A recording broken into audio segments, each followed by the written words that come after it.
In nomine Patris et Filii et Spiritus Sancti. Amen. In Three Laudatory Dei. Adjutorium nostrum in nomine Domini. Confiteor omnipotenti, Beatum Maria, Super Virgine, Beatum Michael Arcangelo, Beati Ioanne Baptiste, Sanctus Apostolis, Petro, Paulo, Omnibus Sanctus, et Hovis Fratres, quae peccavimus cogitatione peccature, mea culpa, maxima culpa. Ideo precor, Beatum Maria, Super Virgine, Beatum Michael Arcangelo, Beatum Ioanne Baptiste, Sanctus Apostolos, Petro, Paulo, Omnes Sanctus, et Vos Fratres, orae pro me Dominum Deum nostrum. Amen.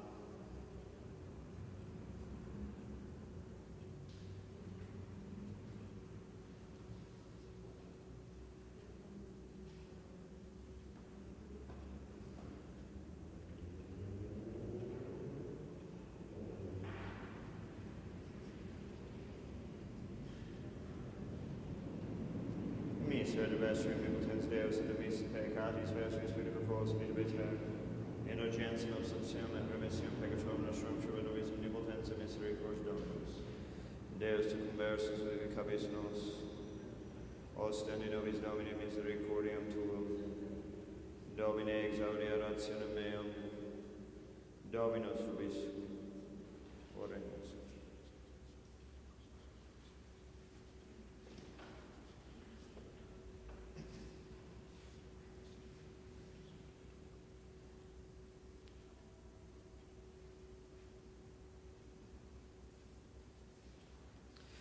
Nos altum gloriaria portet in cruce Domini nostri Iesu Christi, in quo est salus vita et resurrectio nostra, per quem salvati et liberati sumus. Deus misereatur nostri et benedicat nobis, illuminat voltum suum super nos et misereatur nostri. Nos altum gloriaria portet in cruce Domini nostri Iesu Christi, in quo est salus vita et resurrectio nostra, per quem salvati et liberati sumus.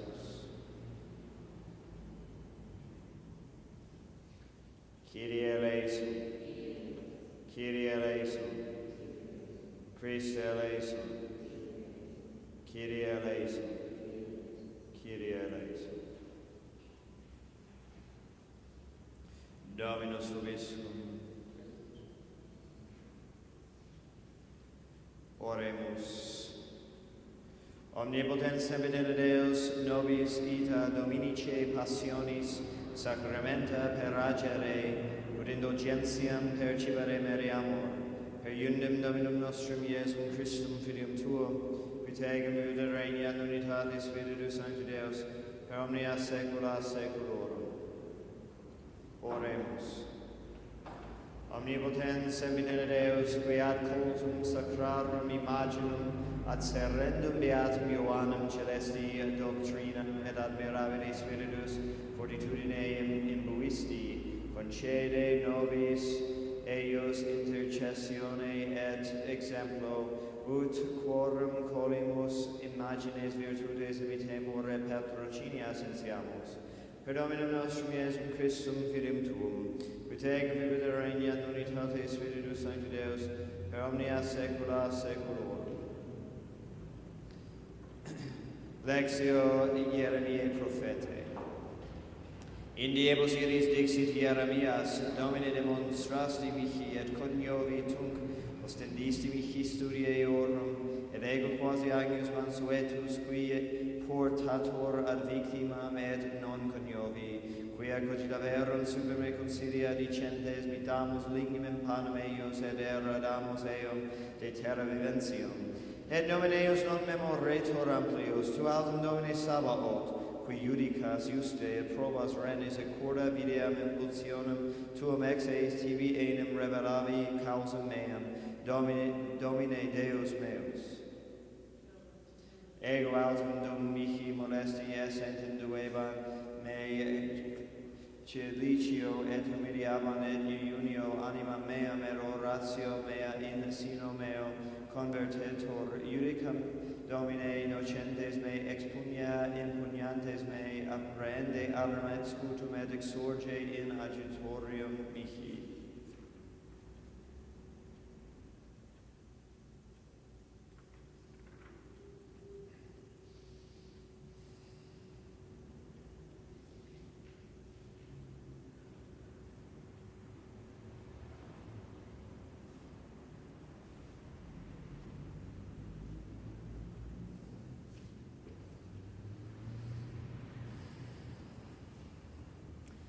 Pasión Domini nostri Iesu Christi secundum Marco. In illo tempore erat Pascha et asima post bidum et quaerebant summi sacerdotes et scribe quomodo Iesum dolo tenerent et occiderunt dicebant autem non in die festo ne forte tumultus fieret in populo et cum esset Iesus Bethaniae in domo Simonis leprosi et recumberet venit mulierabent alabastrum unguenti nardi spicati preciosi et fracto alabastro effudit super caput eius. Erat autem quidam indigne frerentes intressem et ipsos et dicentes, utquid perditio ista unguenti facta est, poterat enim unguentum istur numdari plusquam 300 denariis et dari pauperibus. Et fremebant in eam Iesus autem dixit, sine eam quid ili molesti estis bonum opus operata est in me semper enim pauperes abetis vobiscum et cum volueritis potestis iris benefacere me autem non semper abetis quod abuit hec fecit prevenit ungere corpus meum in sepultura. Amen dico vobis ubicunque predicatum fuerit evangelium istur in universo mundo, et quod fecit hec narrabitor in memoriam eius. Et Judas Iscariotes, unus de duodecim abirat summos sacerdotes, et ut proderet eum illis, qui audientes gravissi sunt, et promiserunt Dei pecuniam se daturos. Et quaerebat quomodo illum opportune traderet, et primo die asimorum quando Pascha emolavant dicunt ei discipuli, quo vis eamus et paremus tibiam manduces Pascha, et miti duos ex discipulis suis et dicides ite incivitatem et occurret vobis homo langenam aquae baiulans, sequimini eum et quocunque introieri dicite Domino Domus quia magister dicit, ubi est reflexio mea, ubi Pascha cum discipulis meis manducem. Et ipse vobis demonstravi cenaculum grande stratum et illi comparati nobis, et avierunt discipuli eius, et venerunt in civitatem, et invenerunt sicut dixerat illis, et paraverunt Pascha vespere autem facto venit cum duodecim, et discumbentibus eis et manducantibus ait Iesus. Amen dico vobis, quia unus ex vobis stradet me, quia manducat mecum. Ad ili ceperunt contristari et dicere ei singulatim. Numquid ego, qui ait ilis unus ex duodecim qui intingit mecum manum in catino, et filius quidem hominis vadit sicut scriptum est de eo, be autem homini ili perquem filius hominis tradetur, bonum erat si non esset natus homo ide, et manducantibus ilis accebit Iesus panem et benedicens fregit dedit eis, et ait sumide hoc est corpus meum, et accepto calice gratias agens dedit eis, et biberunt ex illo omnes et ait ilis. Hic est sanguis meus novi testamenti, qui pro multis effundetur. Amen dico vobis, quae iam non bibam de hoc genimine vitis, usque in diem illum cum illo bibam novum in regno Dei. Et hymno dicto exierunt in montem Olivarum, et aedes Iesus omnes scandalis sabimini in me in nocte ista, quia scriptum est, percutiam pastorum et dispergentur oves, sed postquam resurrexero procedam vos in Galileam. Petrus autem aediris, et si omnes scandalisati fuerit in te, sed non ego. Et aediri Iesus, amen dico tibi, quia tu odie in nocte hac priuscum gallus vocem bis deriviter me es negaturus. Ad ille ambrios loquevatur, et sia potuerit me simul commori tibi non te negabo. Similiter autem et omnes dicebant et veniunt in predium cui nomen Gethsemane. Et ai discipulis suis sed ete hic donec orem et assumit Petrum et Jacobum et Ioannem secum et cepi pavere et tedere, et aedilis tristis est anima meusque ad mortum sustinete hic et vigilate. Et cum processis et Paulum procidit super terram et orabat ut si fieri posset transiret, ave ora et dixit, Abba Pater, omnia tibi possibilia sunt, transfer calicem hunc a me, sed non quod ego volos et quod tu. Et venint et invenint eos dormientes, et ait Petro Simon dormis, non potuisti una hora vigilare? Vigilate et orate, ut non indretis in tentationem spiritus quidem promptus est, caro vero infirma, et idem abiens oravide eundem sermonum dicens, et reversus de nuo invenit eos dormientes, et renam oculi eorum gravati, et ignorabant quid responderent ei, et venit tertia et aediris, dormite iam et requiescite sufficit, venit ora et ecce filius hominis tradetur in manus peccatorum, sorgite eiamus, ecce qui me tradet prope est, et ad hoc eo loquente venit Judas Iscariotes, unus de duodecim, et cum eo turba multa cum gladiis et lingis assummis sacerdotibus et scribis et senioribus,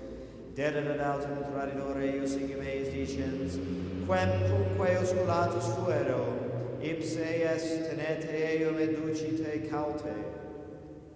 Et convenisset statium accedens ad eum ave rabi, et osculatus est eum, ad ili manus iecerunt in eum et tenuerunt eum unus autem quidem de circumstantibus educens gladium percusit servum summis sacerdotis, et amputavit ili auriculum. Et respondens Iesus et aetiris, tamquam ad ladronem existis cum gladiis et lingis comprendere me, quotidieram apud vos in templo docens, et non me tenuistis, sed ut impleantur scripturae tum discipuli eius reliquentes eum, omnes fugerunt adolescens autum quidam sequelatur eum amictus sindume super nudo, et tenuerunt eum, et ad ille reiecta sindure nudus profugit abeis. Et adducerunt Iesum ad summum sacerdotem, et convenerunt omnes sacerdotes et scribe et seniores, Petrus altum longes et mutus est eum usque intro in atrium summis sacerdotis, et sedebat cum ministris ad ignem, et cale faciebat et se. Summi vero sacerdotis et omne concilium querebant adversus Iesum testimonium ut eum morti traderent, nec inveniebant, multi enim testimonium falsum dicebant adversus eum, et convenientia testimonia non erant. Et quidam surgentes falsum testimonium forebat adversus eum dicentes, quoniam nos audivimus eum dicentem ego dissolvum templum hoc manufactum et pertrium aliud non manufactum edificabo, et non erat conveniens testimonium illorum, et exsurgens summus sacerdos in medio interrogavit Iesum dicens, non respondes quid quam ad ea, quae tibi obiciuntur ab his? Ille autem tacebat et nihil respondit. Rorsum summus sacerdos interrogabat eum et dixit ei, Tu es Christus filius Dei benedicti? Iesus autem dixit iri, Ego sum, et videbitis filium hominis sedentem ad extris virtutis Dei advenientem cum nubibus celi. Summus autem sacerdos ascindens vestimenta sua ait, quid ad hoc desideramus testes, audistis blasphemiam quid vobis videtur, qui omnes condemna verunt eum esse errorum mortis, et ceperunt quidam conspuere eum evelare faciem eius et colafis eum cedere et dicere ei prophetissa, et ministria lapis eum cedebant, et cum essent Petrus in atrio de orsum, venit una ex angelis summis sacerdotis, et cum vidis et Petrum califacientem se aspiciens idum ait, et tu cum Iesu Nazareno eras. ad ille negavi dicens, neque scio, neque novi qui dicas, et exit furras ante atrium, et gallus cantavit rorsum, autum convidis et illum ancilla cebidicere circumstantibus, quia hic exidis est, ad ille iterem negavit et post pussilum rorus, qui astabant dicebant Petro, vere exidis est, name Galileus est, ille autum cebidan anathematisare et orari, quia nescio hominum istum quem dicitis. Et statum Gallus iterum contavit, et recordatus est Petrus verbi, quod dixerat ei Iesus. Prius quam Gallus content, bis terre negabis, et cebit flere. Et confessem mane concilium facientes summi sacerdotes, cum senioribus et scribis et universo concilio venientes Iesum duxerunt, et tradiderum Pilato, et interrogavit eum Pilatus, tu es rex Judeorum? Ad ille respondens aedini, tu dicis. Et accusabant eum summi sacerdotes in multis, Pilatus autem rorsum interrogavit eum dicens, non respondes quidquam? Vidiem quantis te accusant. Iesus autem amplius nihil respondit, itur miraretur Pilatus, quidem autem festum soleva dimitere illis unum ex victis, quem cumque petissent. Erat autem qui decebantur Barabbas, qui cum seditiosis erat victus, qui in seditione facerunt homicidium, et cum accendis et turba cebit rogare sicut semper facebat illis. Pilatus autem respondit eis et dixit, voltis dimitam vobis regem Judeorum, scebat enum quod per invidiam tradisset eum summi sacerdotes, pontifices autem concita verum turbam ut magis Barabbam dimiteret eis. Pilatus autem iterum respondens aedilis, quid ergo voltis faciam regi Judeorum? Ad illi iterum clamaverunt, crucifige eum. Pilatus vero dicebat illis, quid enum ali fecit? Ad illi magis clamabant, crucifige eum. Pilatus autem volens populo satisfacere dimisidiris Barabbam, et tradidit Iesum flagellis cessum ut crucifigeretur. Milites autem duxerunt eum in atrium praeturi, et convocant totum conhortum, et induunt eum purpura, et imponunt ei plectentes spiniam coronam, et ceperunt salutare eum. Ave Rex Judeorum, et percutiebant caput eius arundine, et conspuebant eum, et ponentes genuadorabunt eum. Postquam illus erunt ei ex eu erunt, illum purpura, et induerunt eum vestimentis suis, et educunt illum ut crucifigerent eum, et angaria verunt praetere untum quempiam Simonem Cerineum, venientem de villa patrum Alexandri et Rufi, ut toleret crucem eius. Et perducant illum in Golgotha locum, quod est interpretatum Calvariae locus, et davant ei vivere miratum vinium, et non accepit, et crucifigentes eum diviserunt vestimenta eius mitentes sortum super eis, quis quid toleret, erat autem ora tertia, et crucifixerunt eum, et erat titulus causae eius inscriptus, Rex Judeorum, et cum eo crucifigunt duos latrones, et unum ad dextris et alium ad sinistris eius, templata est scriptura quid dicit, et cum iniquis reputatus est, et praetere untes blasphemebant eum, moventes capita sua dicentes, va, qui destruis templum Dei et in tribus diebus reedificas, salvum factem et ipsum descendens de cruce.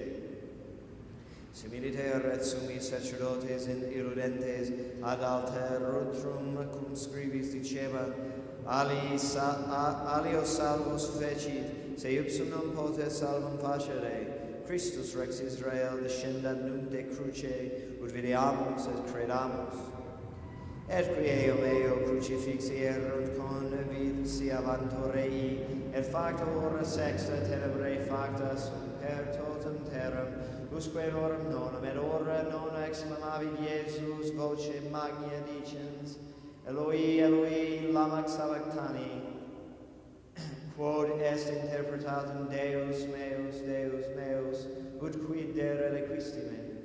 Et quidam de circumstantibus audientes dicebant, et caeliam vocat currens autumnus et in plen spongium aceto circumsponensque calamo potum Davide dicens sinite videamus si veniat Elias ad desporendum eum.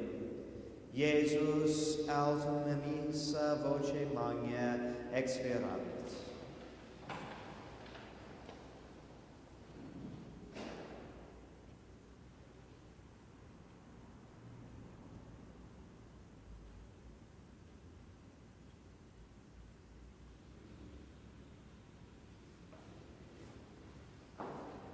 Et velum templum scisum est in duo, assumo usque de orsum.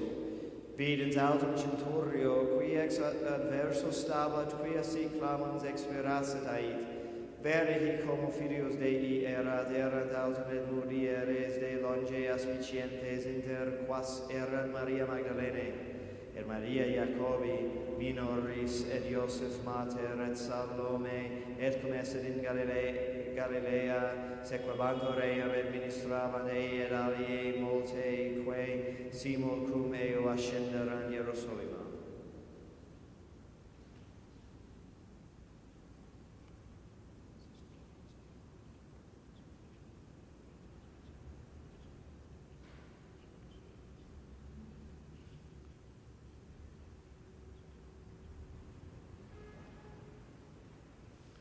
Et cum iam serro esset factum, quia erat parasceve quod est ante Sabbatum, venit Iosef ad Arimathea, nobilis de Curio, qui ad ipse erat expectans regum Dei et eldater, introivit ad Pilatum et petiit corpus Iesu. Pilatus autum mirabantur si iam obiset et Cito centurione interrogavit eum si iam mortus esset. Cum conjuvisset ad centurione donavit corpus Iosef autum mercatus Sindonem, et deponens eum involvit Sindone, et posuit eum in monumento, quod erat ex cisum de Petra, et ad volvit lapidem ad ostium monumentum.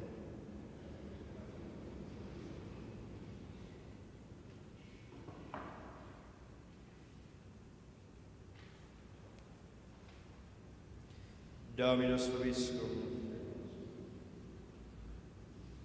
Oremus. Custodime Domine de manu peccatoris et abominibus iniquis eripe me.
per omnia saecula saeculorum. Dominus vobiscum, sorsum corda, gratias agamus Domine Deo nostro. Benedictum eiusum es ecum et salutare nostri semper et ubique gratias agere Domini Sancti Patrum omnipotenza Deus. We salutem humani generis in ligno crucis constituisti, ut unde mors horreabatur inde vita resurgeret, et qui in ligno vincebat, in ligno quoque vinceretur, per Christum Dominum nostrum. Per quae maestatum tuum laudat angeli, adora dominationis rum potestates, cedici et rumque virtutes, ac beata serabim soc exaltatione concelebrant, quibus et nostros voces, ut amide iubeste precamus subici confessione dicentes. Sanctus, Sanctus, Sanctus, Dominus Deus Sabaoth, plenis in celi et terra gloria tua, et in excelsis, benedictus, qui venit in nomine Domini, et in excelsis.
per omnia saecula saeculorum. Oremus. Precepti salutaribus boniti et divina institutione formati ademus dicere. Pater noster, qui es in celis, sanctificetur nomen tuum, adveniat regnum tuum, fiat voluntas tua, sicut in cielo et in terra. Panem nostrum quotidianum da nobis hodie, et dimitte nobis debita nostra, sicut et nos dimittimus debitoribus nostris, et ne nos inducas in tentationem.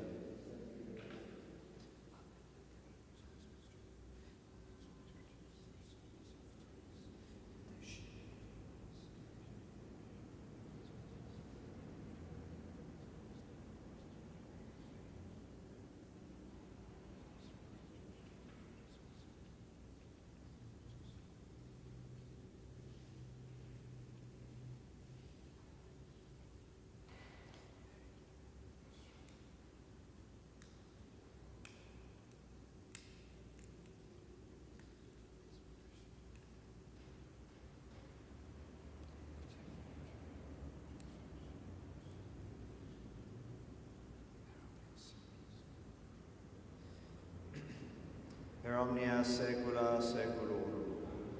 Pax Domini, sit semper ubis.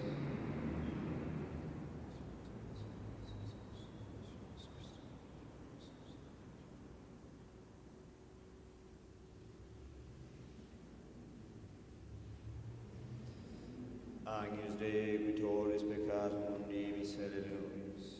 Agnus Dei, qui tollis peccatum mundi, miserere nobis. Agnus Dei, qui tollis peccatum mundi, dona nobis pace.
Adversum me exerce bantor requiserebat in porta, et in me salevant qui bibebant vinum, ego vero rationem meam ante Domine, tempus beneplaciti Deus in multitudine misericordiae Tui.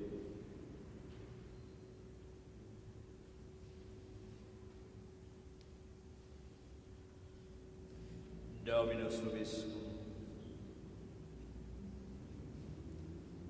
Oremus. Sanctificationibus Tuis, omnipotens Deus, et vitia nostra correntor, et remedia nobis sempiterna proveniat. Per Dominum nostrum Iesum Christum Filium Tuum, qui tegum et regnat unitate Spiritus Sancti Deus, per omnia saecula saeculorum. Oremus. Sum de nos quesibus Domine dona celestibus armis tueantur, et beati Ioannis patrocinia circumdent, quorum unanimi suffragio emulata, quorum imagines evicit in ecclesia esse venerandas. Per Dominum nostrum Iesum Christum Filium Tuum, qui tegum et regnat unitate Spiritus Sancti Deus, per omnia saecula saeculorum. Oremus. Humiliate capita vestra Deo. Tua nos misericordia Deus, et ab omnia subreptione vetustatis expurget, et capace sancte novitatis efficiat. Per Dominum nostrum Iesum Christum Filium Tuum, qui tegum et regnat unitate Spiritus Sancti Deus, per omnia saecula saeculorum.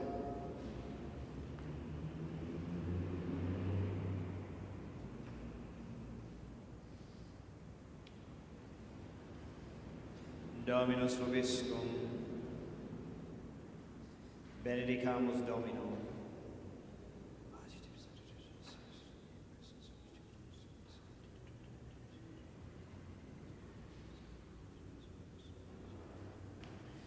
Benedicat vos, omnipotens Deus, Pater et Filius et Spiritus Sanctus. Dominus vobiscum. Initium Sancti Evangelii, secundum Ioannem. In principio era verbum, et verbum erat ab Deum, et Deus era verbum, procede principio ab Deum, omnia per ipsum factus, et in ipsum factus nihil cum factum est. In ipsum vita erat lux hominum, et lux in tenebras lucit et tenebrae non comprehenderunt. Quidam omissus ad Deo, quid nomine Ioannes, et quid testimonius testimonium per vertu Domine Dominus per ilum. Non erat id lux testimonium per vertu Domine. Era lux vera quae lumina Dominum luminem venientur in mundum. In mundo erat in mundus per ipsum factus est mundus eum non coniovit. Proprio ventus suae non reciperum culparum reciperum Deum dedides potestatem Filii Dei fieri, scricrene Domine eius que non ex sanguinibus aequas fonta di carnis, aequas fonta di viris, ex Deo natis sunt. Et verbum caro factum est habita in nobis, et vidimus gloriam eis gloriam quasi uniciditia Padre, in gratia veritatis.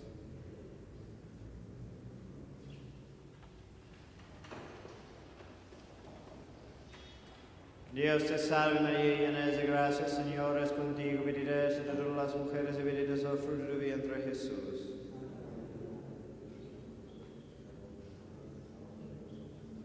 Dios te salve María, llena eres de gracia, Señor es contigo, bendita eres entre todas las mujeres y bendito es el fruto de tu vientre Jesús.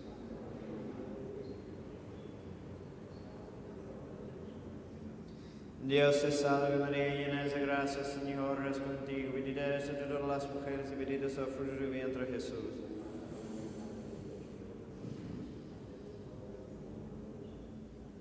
Dios te salve, Reina y Madre de misericordia, vida, dulzura, esperanza nuestra. Dios te salve, a ti clamamos los desterrados hijos de Eva, a ti suspiramos, gimiendo y llorando en este valle de lágrimas. Ella pues, Señora, abogada nuestra, vuelve a nosotros esos tus ojos misericordiosos, y después de ese destierro muéstranos a Jesús, fruto bendito de tu vientre, oh clemente, piadosa, dulce, siempre Virgen María, ruega por nosotros, Santa Madre de Dios. Oremos, oh Dios, nuestro refugio, fortaleza y propicio pueblo que te clama, por la intercesión de la gloriosa y Inmaculada Virgen María, Madre de Dios, de San José, su esposo, y los santos apóstoles Pedro y Pablo, y todos los santos. Escucha misericordioso, viniendo las súplicas que te dirigimos, pidiéndote la conversión de los pecadores, la libertad y exaltación de la amada Iglesia, por el mismo Jesucristo nuestro Señor. San Miguel Arcángel, defiéndonos en la batalla, sé nuestro amparo contra la adversidad y acciones del demonio. Reprímele Dios, pedimos suplicantes, y tú, príncipe de malicia celestial, arroja al infierno con el divino poder a Satanás y los demás espíritus malignos que andan dispersos por el mundo para la bendición de las almas, así sea. Corazón sacratísimo de Jesús, corazón sacratísimo de Jesús, corazón sacratísimo.